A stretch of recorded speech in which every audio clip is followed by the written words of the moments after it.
The state of Oregon votes to essentially ban single-family zoning, and big surprise, the 50 Shades of Grey home in Maple Glen didn't sell. Watch Toole Time right now.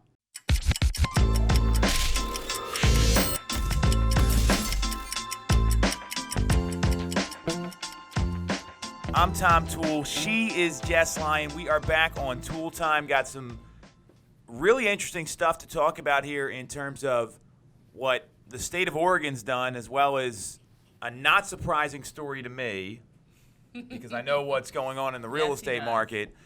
Let's start with the state of Oregon. So about a month ago, the state of Oregon, the legislature there, voted to essentially ban single-family zoning. So the House and the state passed a measure that requires cities with more than 10,000 people to allow duplexes in areas zoned for single-family homes.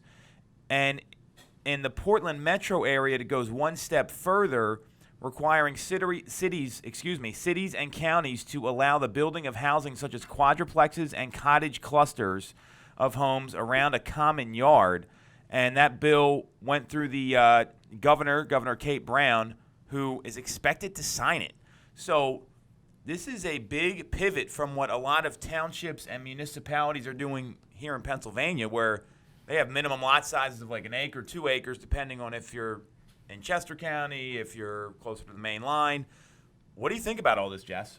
Well, I was reading a little bit further down into the article, and it's not necessarily like a ban on single-family zoning, more like let's bring in this option for this missing middle-class housing. Because I guess in some areas it was originally made illegal in some communities because they wanted to kind of like, it was like racially steered and kind of segregate these areas. I feel like it is tough because if you don't want to live in the city and you want to live in the suburbs and you can't really afford those really expensive single-family homes, I feel like they should be able to make more of these duplexes. I mean, it's going to be great for investors and developers and things like that. But I think it's a go-ahead. I think, why not? So I don't see any way a builder comes in and sees a piece of land in these areas and says, hey, I'm not going to put the maximum amount of homes on the piece of land. That's how these guys work. I mean, we've done land development deals here, and we're trying to squeeze in an extra single lot or an extra 2 lots, because that's how builders and developers make money. And in some of these exploding markets, like Portland specifically, that's a really hot real estate market right now, where there's a lot of people that are buying in there. Prices are going up dramatically. So this is probably going to create more first-time buyer opportunities or more entry-level opportunities. What I see about this is that there's also a lot of fear, because the people that moved into these communities, they moved in because for a reason. They moved in because they want to be in a neighborhood full of single-family homes. Right. So I can imagine what some of the residents must feel like in these neighborhoods, where all of a sudden there's a lot, and you think, okay, well, my zoning is only designated for single-family properties. Well, hey, surprise, now there's going to be a 4-unit building put there or a twin. That can hurt the value of some of those properties, because people want to buy into like-kind neighborhoods. When they're buying these 20, 30-year properties, single-family homes, they want to be in a certain neighborhood. They want a certain type of feel in the community. They're buying into the lifestyle and the location. So it's going to be interesting to see what happens. Do you think this could potentially reach us over here? Do you see that happening in our area? Knowing the way local politics go around here, I would really doubt it. Yeah. But Oregon's a much more progressive state than Pennsylvania. I don't think there's any question there. Not good or bad. It's just what it is. They've, you look at some of the states on the West Coast and what they're doing with different laws. Versus what happens on some of the more traditional northeastern states. It's very different. Yeah. So I don't know. Knowing the local involvement of homeowners and residents, these people go to township meetings and make a big stink, for a city, that's one thing. Now, Philadelphia doesn't really, they have single-family homes in some places, but that's not the norm in Philadelphia. So No. It's also a little bit of a different type of city than what we're seeing here, because we're so much more densely populated. We're the 5th, 6th largest metro market, depending on how you calculate it. Portland's not. Yeah. So there's a big difference there. I guess the issue being that these, first-time home buyers, they can't afford single-family houses. They want to get out into the suburbs. What's the solution? I don't know what the solution is. They're trying to do that, but also sometimes you need to save your money. Yeah. You need to There's know that. what the cost of living is going to be. I mean, everyone talks about being priced out. Affordability is at its highest right now than it's been in a long time because of mortgage rates and everything else. I was trying to look up to see kind of some of the statistics about the city of Portland in Oregon, how big it is, that sort of thing, to give you some perspective. So, you look at the number. Let's go to Wikipedia, our good friend here. So, it's the 25th most populous city in the U.S. And then its combined statistical area ranks at 19th, meaning like the metro markets. That would be like Philadelphia, where it's Chester, Delaware, Montgomery County, Bucks County, that sort of thing. So it's a big area. Now, geographically, it's also a little bigger as well.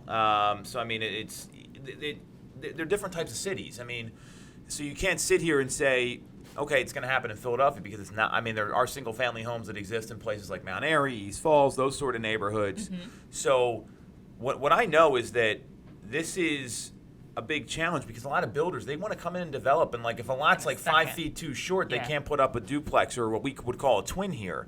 That's what they mean by a duplex. It's not necessarily a 2-unit, but 2 homes and that are adjoining, kind of like a townhome. So this is something I would see as it's probably going to happen more and more in cities, but this is a city that's developing rapidly. Philadelphia is redeveloping. A little bit of a difference, because these are areas that aren't developed before, and they're growing all the time, kind of like Seattle, Denver, some of these really these cities that are really developing right now at a fast pace. A little different than where we are in the Northeast here. Okay. So what do you think about all this? Good move, bad move? I think it would be a good move. I mean, I feel like reading that one part of it saying that it was kind of made illegal to keep people out. I mean, obviously I don't like that, but I do understand what you're saying about you move into an area for a certain reason, and if you buy this $600,000 house and they're making these units for like $450,000 down the street, I'd kind of be pissed too. And I didn't really think about that. That would impact your value. It could potentially. So pros and cons of both. I would like to see it happen if there was a way to maintain value, but the affordability won't be there for the people moving in, so probably wouldn't work over here. Well, and this isn't the first place to do this. So the city council in Minneapolis decided in December of last year to eliminate single-family zoning and allow duplexes and triplexes throughout the city. California recently considered, they didn't vote, a housing bill that would have allowed quadruplexes in neighborhoods zoned for single-family housing, and that was tabled until January this coming year. So there's a trend happening, and a lot of it's pushing development. It's pushing progress. So eventually I could see this happening. It's really going to be up to the local homeowners in the individual governments. I mean, I'm not talking like state. This is like city, like the city of Minneapolis, like a township. Everywhere is different. We have townships here, other places are cities, boroughs, whatever. This is going to be up to the people getting involved at the local government level, because that's the only. I mean, look, everyone can sit here and complain and bitch all they want. Yeah. If you don't get involved, there's nothing to talk about. Yeah. So if you don't want this to happen where you are, and this comes up, you got to go to the council meetings. You got to go to the meetings where they're talking about zoning hearing. And there's people that will fight zoning here.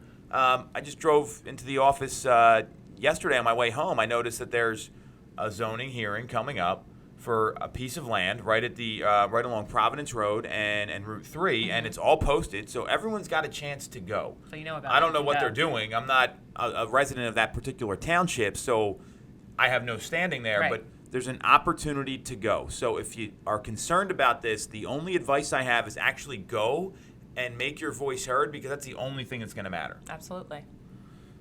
We'll keep track of this one here. So that's cool. I like it. This next story, this was like one of the first things we talked about on the show, and it was pretty big news across the country. It did make a lot of news. I was surprised. Did it make a sale? Which is the only thing that matters in real estate. You sell the home or you don't. So the home on Norristown Road in Montgomery County was called the 50 Shades of Grey home, where they had this like sex dungeon in the basement, and they left it up there, which again, I would not have recommended the seller would do. Well, because that could turn off a lot of people. Right. They got a lot of attention. After a little over 4 months on the market, the listing was canceled in the MLS. It is no longer active, and now apparently these people are going to go Airbnb. I haven't verified that. That's gross. And the interesting part about the story, where I want to go a little further, is they had the Airbnb, but then they had this like weird video that was posted that has since been taken down about a private party they're hosting there that was pretty racy. I didn't see the video. I clicked on the link to prep for this today, and the video's been removed on YouTube. So the home didn't sell. Why do you think it didn't sell? Well, I thought it was going to sell if we go back to the few past tapes. But this is 2019. yeah, here, no so. tapes here. If you go back on YouTube, I thought it was going to sell because I thought it was pretty cool. It was different. It's a different type of marketing, and you were like, it's absolutely not going to sell. It's not going to appeal to a mass number of buyers. And I thought it was going to happen, and I was clearly wrong here. The guy saying that he was in no rush to sell. They were looking for a specific buyer, and they just never came around and anything like that. I'm surprised it didn't sell, but. So I don't know if the basement is the reason why it didn't sell. What I had said was that I was not clear they were using the right marketing strategy. It looked like it was an attention grab from this particular agent. I mean, they were using all kinds of crazy terms. This is a sexual oasis, blah, blah, blah. And then we looked into the agent's actual track record, which I'll pull up here year to date just to kind of refresh everybody's memory. I'm clear it didn't sell for a couple reasons. One, people were not getting the right emotional reaction when they walked through the door. That's going to turn off some of the population. So, we talk about neutralizing homes and making sure it's going to appeal to a lot of buyers. So that would be the first reason. They did the opposite of neutralizing the home. And that's fine. Whatever. That was and so they probably didn't have the right exposure online and offline. They got exposure, no question. It got a lot of attention. Maybe not the right exposure. Yeah. No one was motivated enough to put together an agreement. And the third reason is that it's not positioned properly to sell. Now, I didn't run comps on this home. I didn't do any research here. It says the realtor recommended a price drop or moving the number down, which the seller didn't want to do. Now, again, they're getting advice from someone that has 4 sales year to date, so I don't know if they're getting the right advice or not. I'm just looking at the MLS numbers here. So it comes back to the same reasons any home's going to sell. Like, yeah, it was cool marketing. She got some attention from it. She didn't make any money. She probably spent a lot of time marketing this place, probably alienated a good population of potential clients for herself. So the issue I have here is, yeah, she probably got her 15 minutes. Like, great. I'm in a long-term marathon sort of race here, not a sprint to get a little bit of attention. I think there's the potential here to really hurt your business and be associated with that. And people do not forget this kind of stuff. Yeah. I was wrong on this one. You definitely won on this one. I didn't win. I think the only person that lost here was probably the agent that had the listing, and the seller maybe because their home didn't sell. I don't see any winners in this. I think it's more of. You were right though, 100%. Well, it's not about being right. It's what's going to work in today's market. It's great to get all this attention in social media. We do tons of social. This is on social media. We got all these lights around here, everything.